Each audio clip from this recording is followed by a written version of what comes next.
11월 23일 오늘 만나 성경 말씀은 다니엘서 11장 3절에서 4절입니다. 장차 한 능력 있는 왕이 일어나서 큰 권세로 다스리며 자기 마음대로 행하리라. 그러나 그가 강성할 때에 그의 나라가 갈라져 천하사방에 나누일 것이나 그의 자손에게로 돌아가지도 아니할 것이요 또 자기가 주장하던 권세대로도 되지 아니하리니 이는 그 나라가 뽑혀서 그 외에 다른 사람들에게로 돌아갈 것임이라. 아멘. 오늘 만나로 만나주시는 하나님을 기대합니다. 요즘 우리가 묵상하고 있는 다니엘서는 묵시문학이라고 부르는 장르의 책입니다. 묵시문학은 쉽게 말해서 비밀스러운 하나님의 뜻이 한 특별한 사람에게 드러나는 내용이 있는 것을 말하는데요. 여기에는 천사로 나타나는 천상의 메신저가 인간에게 하나님의 뜻을 알게 해주고요.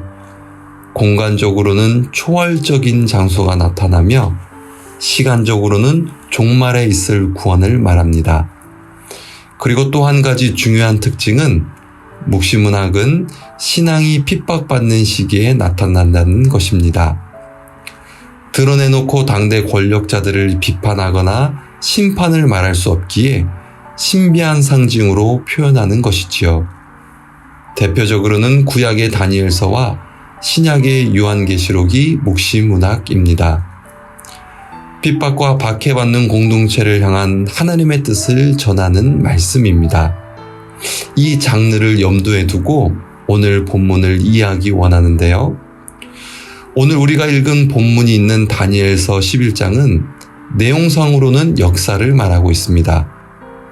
먼저 1에서 2절은 바벨론 이후 바사, 즉 페르시아가 위세를 떨칠 것을 말하고 있고요. 3에서 4절은 그 뒤를 이어서 헬라, 즉 그리스가 당대를 제패하지만 머자나 네 나라로 나뉠 것을 말하고 있습니다. 특히 본문 3절 말씀에 나오는 한 능력 있는 왕은 알렉산더 왕을 가리키는데요. 무너지지 않을 것처럼 보이는 알렉산더의 헬라 제국도 결국 그의 죽음으로 네 나라로 분열될 것을 말합니다. 이것은 역사를 통해 알 수 있듯이 서쪽 마케도니아, 북쪽 소아시아, 동쪽 시리아, 남쪽 이집트 중심의 네 나라로 나뉩니다. 그래서 이후 이어지는 11장에서는 남방왕은 이집트를 중심으로 한 프톨레마이오스 왕조를, 북방왕은 시리아를 중심으로 한 셀루코스 왕조를 말하고요. 이들 사이에 일어나는 정략적인 외교와 배신과 치열한 전쟁을 말하고 있습니다. 이렇게 보면 각 제국과 나라들은 당대의 엄청난 힘과 권력을 과시합니다. 영원할 것처럼 그 위용을 과시합니다. 그러나 역사와 시간 속에서 볼 때 이들은 한계가 있습니다. 4절에 나오듯이 이 땅의 왕의 권세대로, 이 땅의 황제의 의도와 계획대로 되지 않음을 알게 됩니다. 그러면 처음에 말한 묵시문학이라는 장르로 이런 나라들의 역사를 볼 때 우리에게 주시는 메시지는 무엇입니까?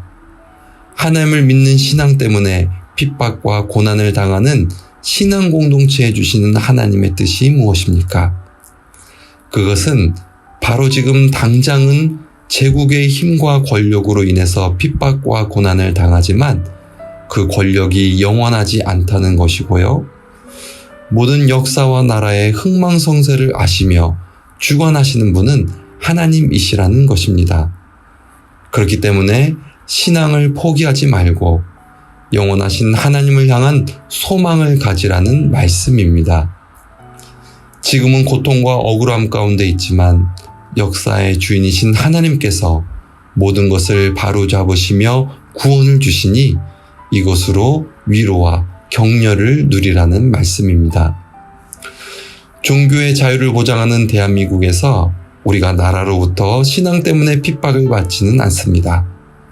그러나 하나님의 뜻을 거스르는 세상 속에서 살면서 우리는 여러 가지 고민과 갈등을 경험하곤 합니다. 한 사람 때문일 수도 있고, 돈의 문제일 수도 있고, 한 조직 때문일 수도 있습니다. 이럴 때 하나님의 존재를 의심하며 신앙의 회의를 품을 수 있습니다. 그러나 하나님께서는 우리가 나를 힘들게 하는 그 대상의 한계를 깨닫고 모든 상황을 주관하시는 하나님을 바라보기를 원하십니다. 포로로 끌려갔던 바벨론에서도, 사자굴에서도, 풀무불에서도 여전히 함께 하시며 구원하셨던 다니엘서의 하나님. 그 하나님께서 오늘도 살아계시며 나와 함께 하신다는 것으로 인해 위로와 격려를 받는 성도님들 되시기를 간절히 소망합니다. 기도하겠습니다.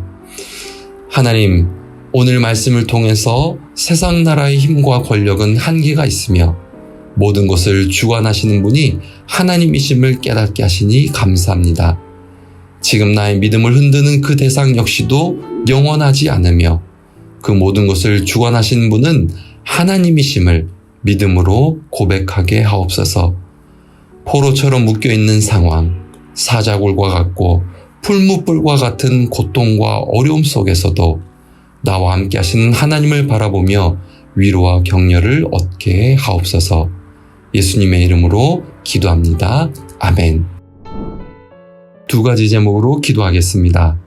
나의 고통과 어려움 속에서 나를 힘들게 하는 대상의 한계를 보게 하시며 그 모든 것을 다스리며 주관하시는 하나님으로 인해 위로와 격려를 얻게 하옵소서. 우리 자녀들이 세상이 주입하는 가치에 휩쓸리지 않고 다니엘처럼 하나님께서 보여주시는 비전을 보며 역사의 통찰력을 가지고 하나님 나라를 이 땅에 이루어가게 하옵소서. 이 제목으로 기도하신 후에 개인 기도 하시겠습니다.